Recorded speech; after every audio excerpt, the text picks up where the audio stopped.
Libya in shock after army chief's death, a mysterious plane crash, and a general at the center of power. What do we know about the plane crash, and who was Al-Haddad?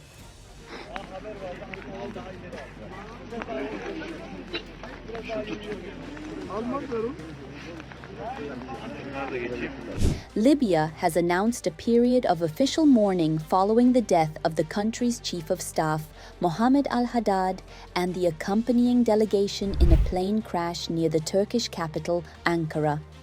Turkey has launched an investigation into the incident, which occurred as Al-Haddad was returning from an official visit. Al-Haddad had been on an official visit to Ankara at the invitation of his Turkish counterpart.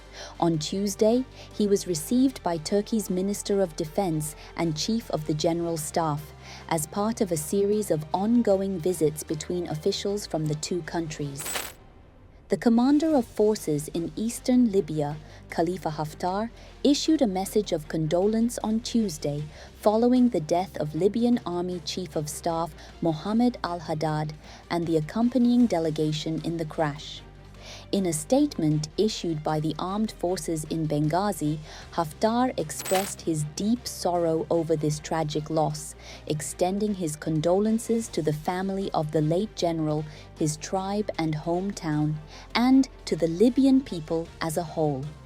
The Libyan House of Representatives, based in Benghazi, also issued a condolence statement to the families of Al-Haddad and the members of the accompanying delegation, as well as to their colleagues in the armed forces. Meanwhile, the Government of National Unity announced 3 days of official mourning. What happened? Turkish Interior Minister Ali Yerlikaya announced that authorities had recovered the cockpit voice recorder, black box, from the Falcon 50 aircraft that was carrying Al-Haddad and his delegation after it crashed. He explained that the aircraft had taken off from Ankara Esenboğa Airport heading to Tripoli before contact was lost approximately 40 minutes later.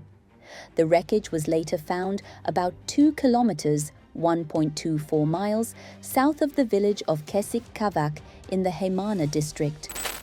Preliminary investigations have ruled out sabotage and suggested that the crash was likely caused by a technical malfunction. According to the head of communications at the Turkish presidency, Burhanettin Duran, the private aircraft reported a technical fault and requested an emergency landing. In contrast, CNN Turk reported that the aircraft had declared an electrical emergency and requested to return. Preparations for its landing reportedly began, but the plane disappeared from radar screens while attempting to land. It was also stated that the aircraft was leased and registered in Malta, and that Libyan authorities do not have sufficient information regarding its ownership or technical record. Footage from surveillance cameras broadcast by local television channels showed a sudden flash of light in the night sky over Heymana, appearing to result from an explosion.